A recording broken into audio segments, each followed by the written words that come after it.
গত কয়েকদিন ধরে অপারেশন মহাদেব চলছে এবং সেখানে অর্থাৎ অপারেশন সিন্দুর যেমন এখনো পর্যন্ত শেষ হয়নি, নতুন করে আবার 22শে মে থেকে অপারেশন মহাদেব চলছে। এখনো পর্যন্ত যে জঙ্গিগুলোকে নিকেশ করা হচ্ছে তাদের একাধিক জঙ্গি যে ঘাঁটি বা বলা যে ক্যাম্প করে তারা সেখানে ঘাঁটি গেড়ে বসে রয়েছে, সেইগুলোর সন্ধান পেয়েছে ভারতীয় সেনাবাহিনীর জওয়ানরা। ইতিমধ্যে নতুন করে রাজৌরি এবং পুঞ্চ সেক্টরে আবারও নতুন একটি অভিযান চলছে, যেখানে এনকাউন্টার চলছে, সেনাবাহিনীর চিরুনি তল্লাশি। এবং এই অপারেশন শিব শক্তি বলে যেরকমটা বলা হচ্ছে ভারতের সেনাবাহিনীর তরফে, দুই জঙ্গিকে নিকেশ করা হয়েছে। এনকাউন্টারে অনুপ্রবেশের চেষ্টা করছিল এই দুই জঙ্গি, ইতিমধ্যে একটি পোস্ট করা হয়েছে। সেনার অপারেশন শিব শক্তি, জঙ্গিরা গুলি চালালে পাল্টা গুলি চালায় সেনাবাহিনীর জওয়ানরা। 3টি অস্ত্র উদ্ধার করা হয়েছে বলে যেরকমটা জানা গিয়েছে। চিরুনি তল্লাশি চলছে। গতকালও যেরকম প্রধানমন্ত্রী পরিষ্কার জানিয়েছিলেন যে ভারত ঢুকে প্রত্যাঘাত করার জন্য সব সময় রেডি, প্রস্তুত, এবং সেই জায়গায় দাঁড়িয়ে এখনো পর্যন্ত বিভিন্ন জায়গায় অপারেশন চলছে এবং এই অপারেশন এখনো থামবে না, কারণ জায়গায় জায়গায় যেখানে যেখানে জঙ্গিরা লুকিয়ে রয়েছে, ওত পেতে রয়েছে ভারতের বুকে ছুরি মারার জন্য, তাদের জন্য অতন্ত প্রহরায় রয়েছে ভারতীয় সেনাবাহিনীর জওয়ানরা। নতুন অপারেশন শিব শক্তি চলছে বিভিন্ন জায়গায়, যেখানে 2 জন জঙ্গিকে নিকেশ করা গিয়েছে বলে এখনো পর্যন্ত ভারতীয় সেনার তরফ থেকে স্পষ্ট করা হয়েছে। অভিযান চলছে, দিনভর আমাদের সেদিকেও নজর থাকবে। একদিকে অপারেশন সিন্দুর নিয়ে সংসদে তীব্র আলোচনা সমালোচনা, রাজ্যসভায় ভাষণ দেন প্রতিরক্ষা মন্ত্রী রাজনাথ সিং। তার দাবি, পেহেলগাঁও হামলায় জড়িত 3 জঙ্গিকে আমরা নিকেশ করতে সমর্থ হয়েছি। অপারেশন মহাদেব, যেখানে 3 টিআরএফ জঙ্গিকে শেষ করা গিয়েছে। অন্যদিকে আবার অপারেশন শিব শক্তি বলে যেরকম জানা যাচ্ছে, এখানেও এনকাউন্টার, 2 জঙ্গিকে নিকেশ করা হয়েছে বলে জানানো হয়েছে সেনার তরফে। আমরা দেখাচ্ছি পুঞ্চ এবং রাজৌরি সেক্টরে অপারেশন শিব শক্তি চলছে। নতুন আরো একটি অপারেশন যেখানে এনকাউন্টার চলছে। টেলিফোন লাইনে আমি আর একটু বিস্তারিত জানবো। এক্সিকিউটিভ এডিটর আমার সঙ্গে ইলবাস সৈয়দ রয়েছেন আমাদের সঙ্গে। একদম জানার চেষ্টা করব, প্রধানমন্ত্রী যখন বলছেন যে অপারেশন সিন্দুরও শেষ হয়নি এবং ভারত ঢুকে একেবারে সন্ত্রাসবাদীদের ঘুম উড়িয়ে দিতে প্রস্তুত রয়েছি আমরা, সেক্ষেত্রে একের পর একটা অপারেশন মহাদেবের পর আবার অপারেশন শিব শক্তি। ইলবাস, দেখো, পুঞ্চ এবং রাজৌরি সেক্টর, সেই পুঞ্চ এবং রাজৌরি সেক্টরে 2 জঙ্গি অনুপ্রবেশ করার চেষ্টা করছিল গতকাল রাতে। সেখানে যে সেনা কনভয় ছিল, সেই সেনা কনভয়ের চোখে পড়ে এই সমস্ত ঘটনা এবং তারপর জঙ্গিরা সেনাকে লক্ষ্য করে গুলি চালাতে শুরু করে। পাল্টা গুলিতে 2 জন জঙ্গিকে ইমিডিয়েটলি নিকেশ করে দেয় ভারতীয় সেনা। ভারতীয় সেনার white knight corps operation Shiv Shakti গত 7 মাস ধরে চালাচ্ছে।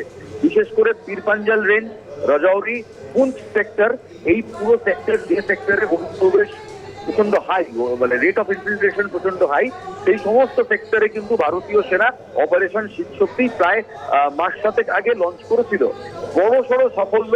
একদিকে অপারেশন মহাদেব, সেখানে যারা পেহেলগাঁও হামলায় জড়িত ছিল তাদের নিকেশ করা, এবং তারপর যাতে পাকিস্তানের দিক থেকে কোনো রকম অনুপ্রবেশ না হয়, কোনো রকম জঙ্গি অনুপ্রবেশ না হয়, সেই দিকে কড়া নজর দিচ্ছে অপারেশন শিব শক্তি। বলাই যেতে পারে হোয়াইট কোরের 2-pronged অ্যাটাক কিংবা দুফলা অ্যাটাক। একদিকে অপারেশন মহাদেবে অলরেডি যারা উপত্যকায় প্রেজেন্ট, যে জঙ্গিরা অলরেডি উপত্যকায় অনুপ্রবেশ করে ঘাঁটি গেড়েছে, তাদের নিকেশ করা হচ্ছে। আর অপারেশন শিব শক্তিতে সীমান্ত এলাকায় যাতে অনুপ্রবেশ আর না ঘটে, মানে অনুপ্রবেশের চেষ্টা রোখার জন্য এই অপারেশন শিব শক্তি শুরু করা হয়েছে। এই 2 জঙ্গির কাছ থেকে 3টি অস্ত্র পাওয়া গিয়েছে। তারা পাকিস্তান সাইড থেকে ক্রস ওভার করার চেষ্টা করছিল। সেনাকে দেখে তারা প্রথমে গুলি চালাতে শুরু করে। এনকাউন্টারে পাল্টা গুলি সেনার তরফেও চালানো হয় এবং এই 2 জঙ্গিকেই নিকেশ করা হয়েছে। শর্মিষ্ঠা, একদমই ধন্যবাদ জানাবো। আমাদের সঙ্গে ছিলেন আমাদের এক্সিকিউটিভ এডিটর ইলবাস সৈয়দ। আমরা কথা বলছিলাম তার সঙ্গে। একদিকে পুঞ্চ রাজৌরি সেক্টরে সীমান্তগুলির দিকে অত্যন্ত প্রহরা রয়েছে। নতুন আরও একটি অপারেশন চলছে, অপারেশন শিবশক্তি। গত দুদিন ধরে অপারেশন মহাদেব চলছে, যেখানে কুখ্যাত 3 জঙ্গিকে শেষ করা গিয়েছে, খতম করা গিয়েছে। এখনও আরও অভিযান চলছে কয়েকটি জায়গায়, যেখানে সেনাবাহিনীর তরফ থেকে পরিষ্কার করে দেওয়া হয়েছিল যে সন্ত্রাসবাদী বা যে সমস্ত জঙ্গিরা তাদের একটা গতিবিধি নজরে আসছিল, তারা সেখানে বিভিন্ন জায়গায় ক্যাম্প করছিল। বেশ কিছু নিরাপত্তার স্বার্থে তারা বেশ কিছু বিষয় গোপন রেখেছিলেন, কারণ এই অভিযান এবং অভিযানের যাতে কোনো রকমে খামতি না থাকে, কোনো রকমভাবে যাতে বাধা বিপত্তি না তৈরি হয়, তার জন্য এই মুহূর্তে সে অভিযানে একেবারে ঝাঁপিয়ে পড়েছে ভারতীয় সেনাবাহিনীর সঙ্গে জম্মু কাশ্মীর পুলিশ। তো রয়েছে নতুন আরও একটি অপারেশন শিবশক্তি। সিআরপিএফ থেকে শুরু করে ভারতীয় সেনাবাহিনীর জওয়ানরা, জম্মু কাশ্মীর পুলিশ প্রত্যেকেই রয়েছে। জঙ্গিরাও গুলি চালিয়েছে বলে যেরকম জানা গিয়েছে, পাল্টা গুলি চালিয়েছে ভারতীয় সেনাবাহিনীর জওয়ানরা, আর তাতেই 2 জঙ্গিকে আজও খতম করা গিয়েছে বলে জানা যাচ্ছে। টেলিফোন লাইনে এই মুহূর্তে আমাদের সঙ্গে রয়েছেন কূটনৈতিক বিশেষজ্ঞ শুভাশিস বন্দ্যোপাধ্যায়। শুভাশিস দা, সরাসরি এটাই জানার চেষ্টা করব, যখন একদিকে সংসদে দাঁড়িয়ে প্রধানমন্ত্রী থেকে শুরু করে প্রতিরক্ষা মন্ত্রী তারা বার্তা দিচ্ছেন সন্ত্রাসবাদের যে শিকড় সেটাকে উপড়ে ফেলা হবে, এবং তার মধ্যে দাঁড়িয়ে একটার পর একটাই অপারেশন চলছে, কি বলবেন গোটা বিষয়? দেখুন, যেভাবে প্ল্যান ভাবে ঘরের পোকামাকড় বেড়ে চলেছে, সেইভাবেই গভর্নমেন্টও দেখে দেখে বুঝে বুঝে ফ্লেভার চেঞ্জ করে ফিনাইল ব্যবহার করছে। অপারেশনের নাম যাই হোক, রেজাল্ট এক, সেটা হলো আর্মির যে কুরিয়ার সার্ভিস আছে, হুর কুরিয়ার সার্ভিস, সেই কুরিয়ার সার্ভিস দিয়ে 72 হুরের কাছে এই ইনোসেন্ট লোকজনকে সযত্নে পৌঁছে দেওয়া। দিনের পর দিন এরা যেভাবে সাধারণ মানুষকে মেরেছে, this is the time to retaliate and retaliate in style. একটা কথা, বিভিন্ন ভাবে টেররিস্ট অর্গানাইজেশন পুরো ভুলে যায় যে ভারতীয় সৈন্যের যে বাহিনী আছে, তারা সেটা কোনো স্ক্যালপেল নয়, সেটা একটা শোধ। যে শোধটা দুটো কেটে দেওয়ার জন্য বানানো হয়েছে, এখন সেই শোধটা ব্যবহার করা হচ্ছে, এবং সেটা এত ভয়ঙ্কর ভাবে আগামী দিনেও ব্যবহার করা হবে যে গোটা পাকিস্তান এবং পাকিস্তান মদতপুষ্ট প্রতিটা অর্গানাইজেশন হারে হারে টের পাবে কত চালে কত ভাগ হয় এক্স্যাক্টলি। একেবারে শুভাশিস দা, একটা বিষয় আমরা দেখলাম যে শুধু তাই নয়, এর আগে যখন 2016 উড়ি হামলা হয়, তারপর একটা এয়ার স্ট্রাইক 2016 জবাব দেয় ভারত। এরপর 2019 পুলওয়ামার হামলা, সেখানে কিন্তু বালাকোটে সেখানেও একটা এয়ার স্ট্রাইক হয়, কিন্তু তারপরও দেখা গিয়েছে পাকিস্তান কোনো রকমভাবে পিছু পা হয়নি, বরং বারবার ওত পেতে থেকেছে কিভাবে ভারতকে ক্রমাগত পর্যদস্ত করা যায়। কিন্তু এক্ষেত্রে প্রধানমন্ত্রী গতকাল যে বলেছেন যে অত্যন্ত কঠিন দৃঢ় পদক্ষেপ ভারত নিচ্ছে, আর এখানেই ভারতকে কথা ভয় পাচ্ছে পাকিস্তান এবং যাকে মদত দিয়ে যাচ্ছে চীন। দেখুন, একটা জিনিস বোঝাটা খুব প্রয়োজনীয়, সেটা হলো যে পাকিস্তানের ইকোনমিক মডেলটা টেররিজমের উপরে ডিপেন্ডেন্ট। এরকম নয় যে টেররিজম পাকিস্তানে কোনো অবিচ্ছিন্ন একটা কাজ, কিন্তু টেররিজম ছাড়া পাকিস্তানের ইকোনমিক আপলিফমেন্ট বা পাকিস্তানের মানে এন্টায়ার পরিকাঠামোটা কোনোভাবেই সার্ভাইভ করতে পারে না। সেভাবেই পাকিস্তান নিজেকে তৈরি করেছে এবং সেভাবেই এগিয়ে চলেছে। সেই জিনিসটা বোঝার জন্যে পাকিস্তানকে বারংবার সেটা বোঝাবার জন্য ডিপ্লোম্যাটিক্যালি ভারত চেষ্টা করেছে, কিন্তু সেই চেষ্টা করে লাভ নেই। কারণ যে মানুষ কানে শুনতে পায় না, তার সামনে আপনি যত জোরেই শব্দ করুন না কেন, সেটা তার কান ভেদ করে তার মস্তিষ্কে পৌঁছায় না। সুতরাং যখন সেটা কোনোভাবেই হচ্ছে না, তখন সেটা দাঁড়িয়েই যায় একটা প্রতিবেশী হিসাবে দায়িত্বে, যে আমরা তখন সেটা দায়িত্ব নিয়ে তার ঘর পরিষ্কার করবো এবং আমাদের ঘরে যাতে তার ঘরের পোকামাকড় না ঢুকে তার ব্যবস্থা দেবো। সেটাই আমরা করছি এবং করে চলবো।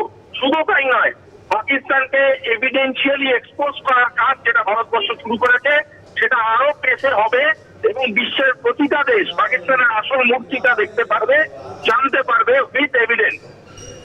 ধন্যবাদ শুভাশিস দা সময় দেওয়ার জন্য। কূটনৈতিক বিশেষজ্ঞ শুভাশিস বন্দ্যোপাধ্যায় ছিলেন আমাদের সঙ্গে টেলিফোন লাইনে। এই মুহূর্তে অপারেশন শিবশক্তি চলছে এবং পুঞ্চ রাজৌরি সেক্টরে এই অভিযান চলছে সকাল থেকে। 2 জঙ্গিকে খতম করা গিয়েছে, যদিও বেশ কিছু অস্ত্র উদ্ধার করেছে সেনাবাহিনী বলে জানা যাচ্ছে। গত কয়েকদিন ধরে অপারেশন মহাদেব চলছিল, সেখানেও 3 জঙ্গিকে খতম করা গিয়েছে। গুলি চালাচ্ছে জঙ্গিরাও, কোথাও কি নতুন করে আবারও জঙ্গিরা ঘাঁটি গাড়তে চলেছে। বিশেষ করে অনুপ্রবেশ রুখতে ভারতীয় সেনার এই অভিযান একটার পর একটা ছক, একটার পর একটা ওত পেতে থাকছে। ইতিমধ্যেই অনুপ্রবেশ রুখতেও নতুন এই অপারেশন শিবশক্তি।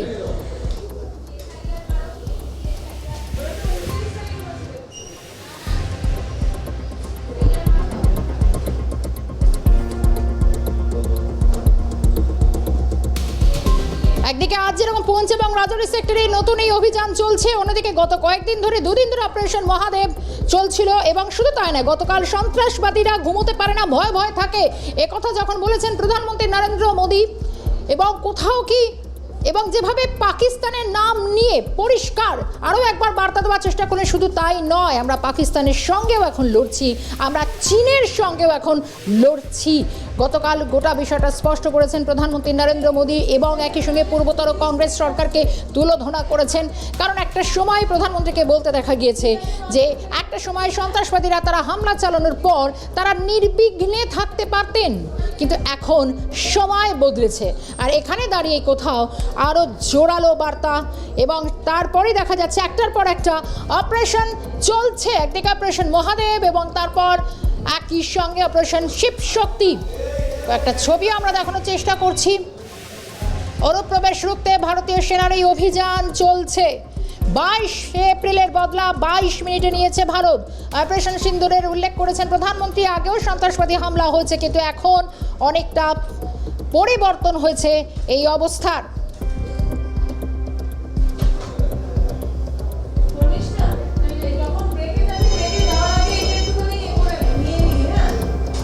পুঞ্চ এবং রাজৌরি সেক্টরের সীমান্তে এনকাউন্টার চলছে। অনুপ্রবেশ রুখতে ভারতীয় সেনার এই অভিযান চলছে। দিনভর আমাদের নজর থাকবে, কারণ আপাতভাবে 2 জঙ্গিকে নিকেশ করা গিয়েছে এনকাউন্টারে।